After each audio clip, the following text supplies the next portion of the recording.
Hello નમસ્કાર વિદ્યાર્થી મિત્રો, welcome to my YouTube channel.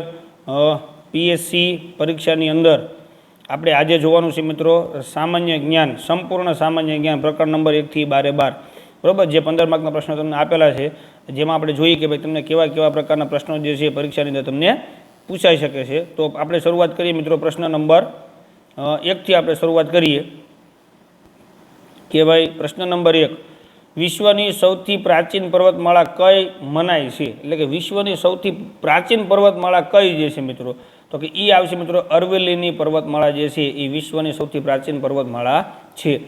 એના પછી નેક્સ્ટ આપણે જોઈએ મિત્રો પ્રશ્ન નંબર 2 કે આખા દેશમાં સૌથી વધુ મીઠાનું ઉત્પાદન કોણ કરે છે? મીઠાનું ઉત્પાદન સૌથી વધારે ક્યાં થાય છે? તો એ મિત્રો આપણે જે રાજ્યમાં રહીએ છીએ કે ગુજરાત રાજ્યની અંદર સૌથી વધારે મીઠાનું ઉત્પાદન થાય છે. એના પછી પ્રશ્ન નંબર 3, ગુજરાતની ઉત્તર સરહદે કયું રાજ્ય આવેલું છે? એટલે કે ઉત્તર દિશાની અંદર જે છે એ કયું રાજ્ય આવેલું છે? તો એમાં આવશે મિત્રો કે ભાઈ રાજસ્થાન રાજ્ય જે છે એ ઉત્તર સરહદે આવેલું છે. પ્રશ્ન નંબર 4, નીચેનામાંથી વિજ્ઞાન દિવસ ક્યારે ઉજવવામાં આવે છે? તો વિજ્ઞાન દિવસ જે છે મિત્રો એ 28 ફેબ્રુઆરીના દિવસે ઉજવવામાં આવે છે, જે હમણાં આપણે ફેબ્રુઆરી મહિનામાં ઉજવ્યો છે. એના પછી નેક્સ્ટ આપણે જોઈએ કે ભાઈ 5 નંબરનો પ્રશ્ન, 10 ડિસેમ્બરે કયો દિવસ ઉજવાય છે? 10 ડિસેમ્બર, જો ખાસ જોઈજો મિત્રો, આ બધા દિવસો ઉજવવાના. એટલે અહીંયા તમને જે મિત્રો ટેસ્ટની અંદર જેવા પ્રકારના પ્રશ્નો પૂછવામાં આવે છે એવા પ્રશ્નો તમને પરીક્ષાની અંદર પૂછશે, એટલે તમારે કેવી તૈયારી કરવી તમને ખબર પડે. તો 5 નંબરનો પ્રશ્ન, 10 ડિસેમ્બરે કયો દિવસ ઉજવાય?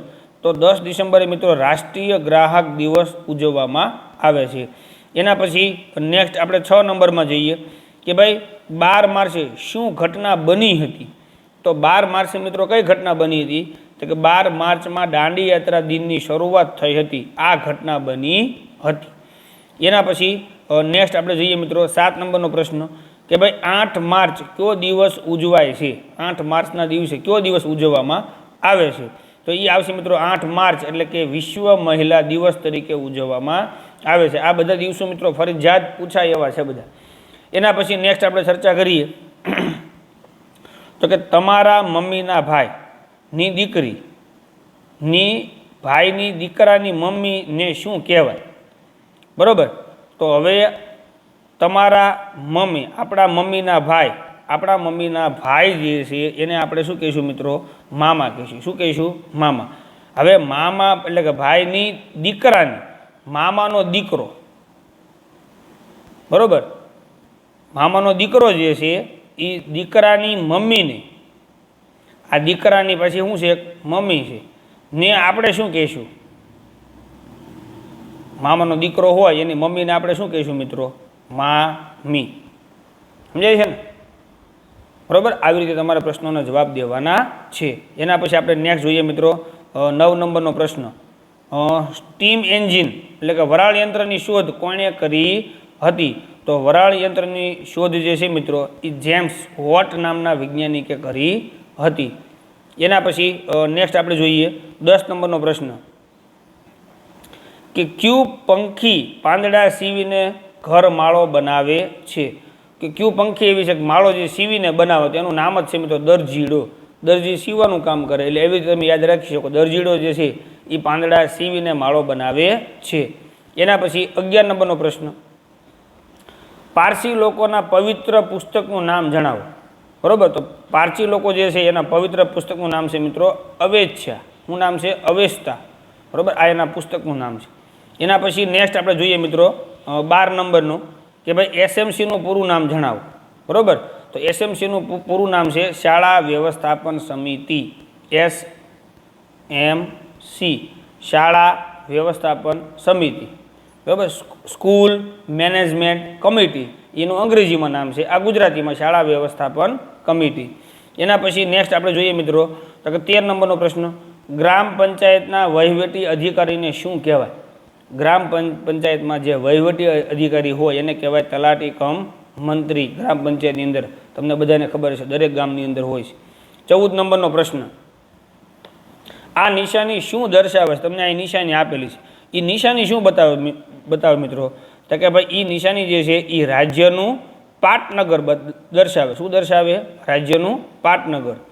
એના પછી નેક્સ્ટ આપણે આગળ જોઈએ, નિશાની ખાસ યાદ રાખવી. 15 નંબરનો પ્રશ્ન અને આજનો મિત્રો છેલ્લો પ્રશ્ન. નીચેનામાંથી કઈ જોડના વિકલ્પ અસંગત છે એ આપણે જોડ ગોતવાની છે. કર્ણ તો કુંતી, કૃષ્ણ તો દેવકી, ગણેશ તો શિવ, રામ તો કૌશલ્યા. બરાબર, તો આ જોડીમાંથી તમને બધાને ખબર પડી જશે કઈ જોડી સાચી છે અને કઈ જોડી ખોટી છે. એટલે આપણે ગોતવાની શું છે તમે જુઓ કે અસંગત જોડી એટલે કે ખોટી જોડી કઈ છે, તો કે ગણેશ તો શિવ, એ અહીંયા જોડી ખોટી છે. કેમ? તો કે ગણેશ તો પાર્વતી આવવા જોઈએ. બરાબર, એની માતાનું નામ આપેલું છે કુંતી, દેવકી, કૌશલ્યા. તો અહીંયા ગણેશની માતાનું નામ પાર્વતી આવવું જોઈએ, એની જગ્યા પર અહીંયા પિતાનું નામ શિવ આપી દીધું. બરાબર, એ આવવું જોઈએ નહીં. બરાબર, એટલે શિવ જે છે એ જોડી તમારી કેવી છે? ખોટી છે. તો આવી રીતે મિત્રો તમને CETના PDF ફાઇલ પણ મોકલવામાં આવે છે અને વિન હેલ્પ એજ્યુકેશન દ્વારા આ તમે જોઈ શકો છો PSCની બુક પણ મળે છે.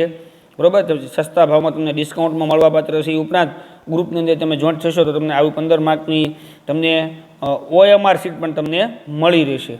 બરાબર, જો કોઈ મિત્રોએ આ બુક મગાવી હોય તો તમે એનો કોન્ટેક પણ કરી શકો છો વોટ્સએપના માધ્યમથી. એડ્રેસ તમે મોકલી આપશો, તમને એ સ્થળ પર તમને બધું મળી જશે. તો આઈ હોપ કે તમને મિત્રો આ વિડીયોની અંદર સંપૂર્ણ વસ્તુ સમજાઈ ગઈ છે. આના પછીના નેક્સ્ટ વિડીયોમાં મળશું. ત્યાં સુધી આવજો મિત્રો. જય હિન્દ, જય ભારત.